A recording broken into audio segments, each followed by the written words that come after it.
Hi, hope I Mr. get more Ken. than a second. I'll try to give you as much as I can, but we have a lot of information. So Okay, share with well, us your I just thoughts. wanted to say, I've lived in Europe for many years. I never heard of any of these kind of quasi-payoffs, the lobbying, sending doctors to the Caribbean for so-called seminars in the wintertime. They get one-third the amount of drugs. They get the market value for the price in Europe. Here they get 3 times the market value. This is a completely out-of-control racket, this $100 billion stuff for the pharmaceutical companies. And doctors are obviously liable to payoffs, too. The universities, all of these operations are awash with pharma money. So it's no wonder things are out of control.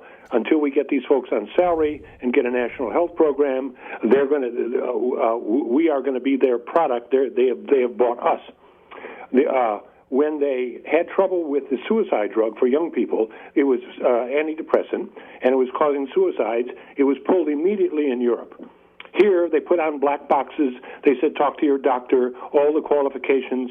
Vioxx was left on the market under the Bush administration for many, many years, killed all kinds of people. So did Bextra, all these COX inhibitors. The Europeans pulled this stuff right away.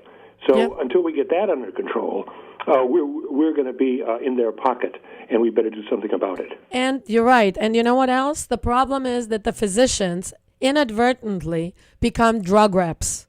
And that's the biggest problem we have right now. And this is what we're talking about, this women's problem with the Premarin and Prempro, is that the physicians don't understand the difference. And what Dr. Weiss was saying before, the physicians don't know the difference between molecular formulas. I mean, we went to school to learn the differences, and we don't know how to look at the differences. And we think all drugs are the same. And you're right, they will take us out, and they will do all this stuff. I mean, I threw the drug reps out of my office when I was in Irvington 15 years ago, and I said, I don't want to treat patients the way the drug companies want me to. I became a doctor to take care of people.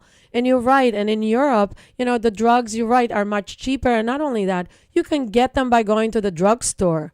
They don't make the profits, and the doctors represent the patient's best interest. Malpractice is not rampant there. The doctors are not trying to defend themselves from the patient. In Europe, the doctors want to help the patient, and they work together. I just wanted to say, too, that I never heard the word malpractice in Europe or Australia. Exactly. And because there is no malpractice. And there shouldn't be. Happen.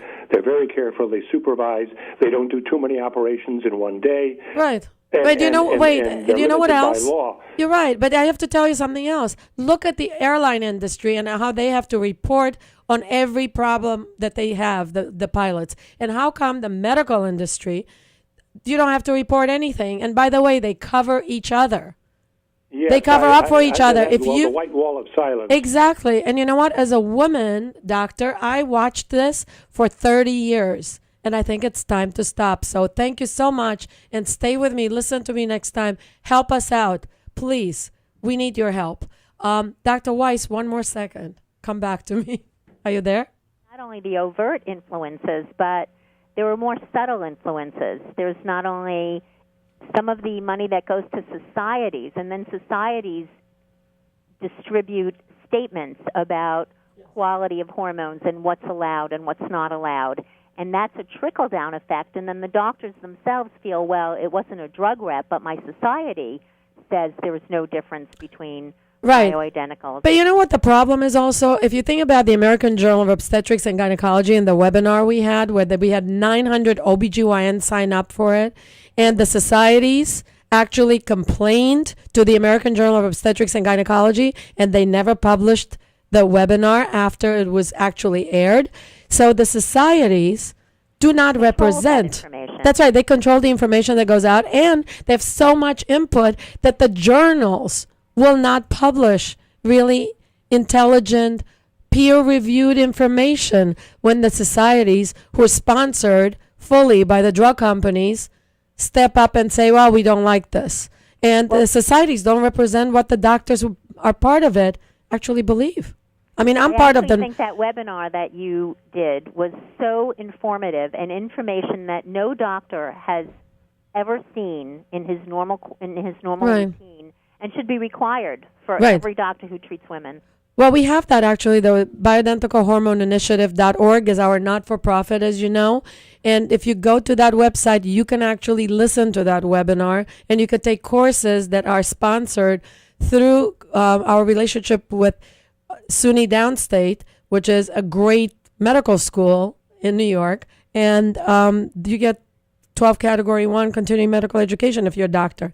If you want to help your patients, you can help your patients. And the patients need help.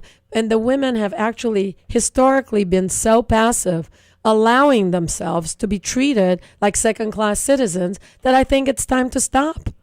I think it's time. With that comment, I would like to say, in the face of all this misinformation, I would like to thank and congratulate the women who have gone against the traditional advice and sought out treatment with bioidentical hormones. I agree with you, and I second that. And those women are our heroes, because those women have gone into the doctor's offices, and when they said bioidentical hormones, and those doctors turned around, looked at them and said, "Are you crazy? All hormones are the same. You're going to get cancer," whatever they said to them for no reason, because there's no foundation for that statement. These women turned around and said, "You know what? I'm going to take bioidentical hormones. I'm going to take care of myself." And beautifully enough, after 15 years of practicing giving patients bioidentical hormones, we don't have patients with cancer. We don't have patients with heart attacks. We don't have problems. Our patients are healthy. They look great. They feel great. And they're contributors to society.